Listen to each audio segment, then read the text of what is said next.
I want to start by telling you a story. A woman was walking down the street one night when she saw a man looking for something on the ground under a streetlight.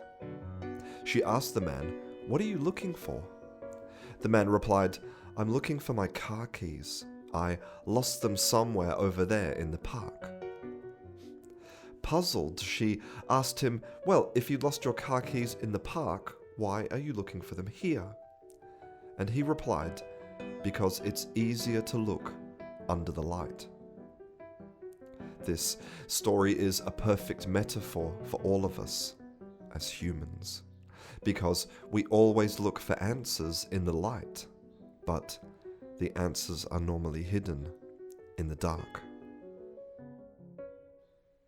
When you're learning a language, you are acquiring vocabulary and grammar and pronunciation, but you are also acquiring something else. You are acquiring attitudes. Attitudes about how poor and rich people speak, about how educated and uneducated people speak, how lazy and hard-working people speak, about who speaks correctly and who speaks incorrectly. And some of these attitudes live in the light, but a lot of them live in the dark. But we can reveal those dark attitudes using something called the IAT, the Implicit Associates Test. This test reveals the difference between what people say they believe and what they really believe. I want to give an example of a study that was done on people who speak English with a northern dialect. If you ask those people how they feel about their own northern dialect and accent, they will tell you that, yes, it's good and correct and educated and clear and high status.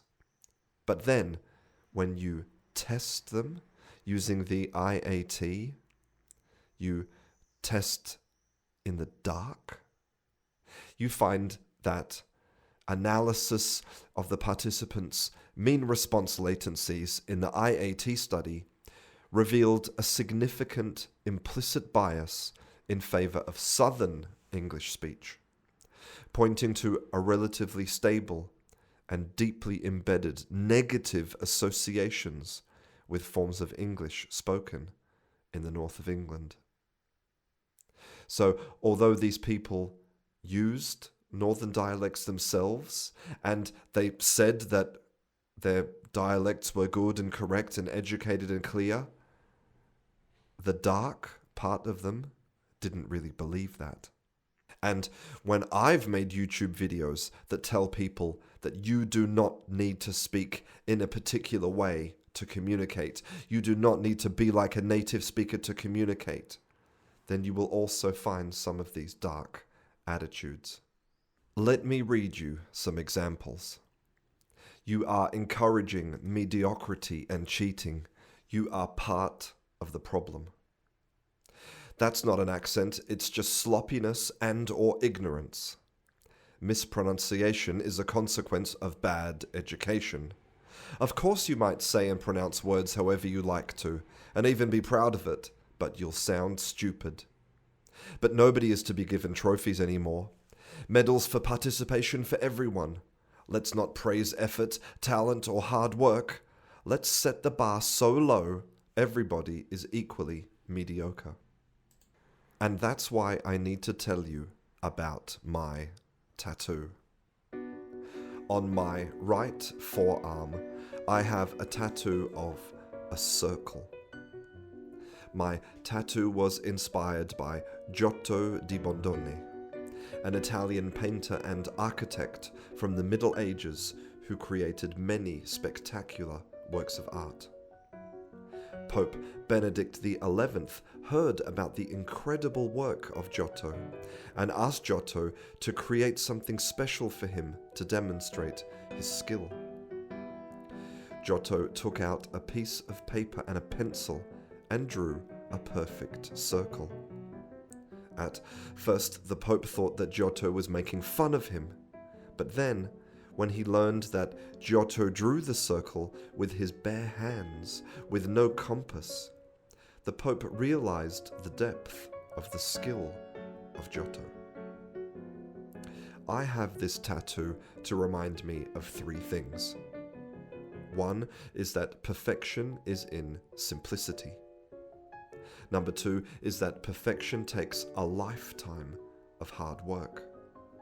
And the third thing is that perfection doesn't exist.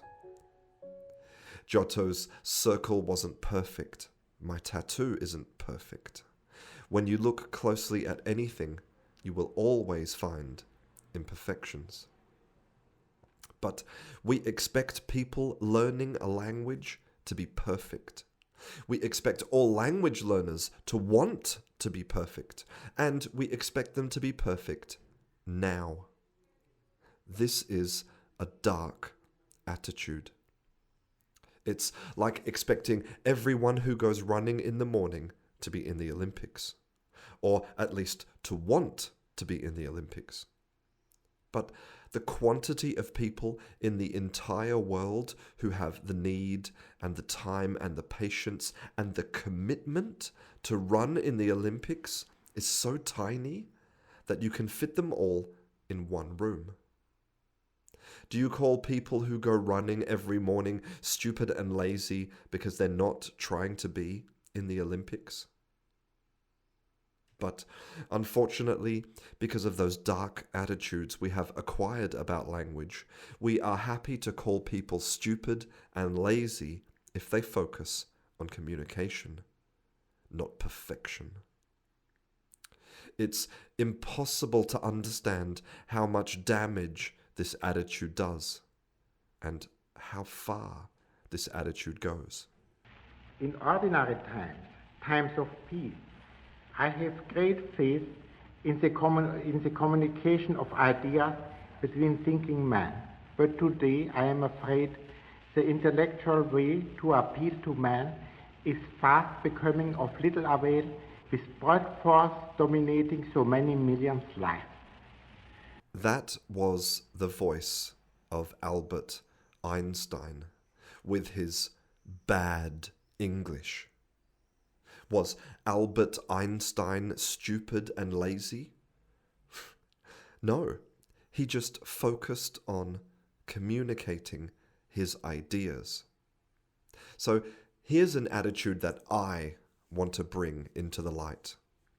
Successful communication is the only way to measure perfection. There's an expression that says, those who plant dates don't harvest dates, because it takes about 80 years for a date palm to bear fruit. One day, a young man walked past a garden and he saw a monk planting date trees. The young man asked the monk, "Why are you planting dates if you know that you will never harvest them?" The monk slowly smiled and said, "Young man, why don't you mind your own business? This is my garden and I'll plant whatever the I want." So next time a voice from the dark asks why your English isn't perfect, tell it, mind your own business. I'm communicating.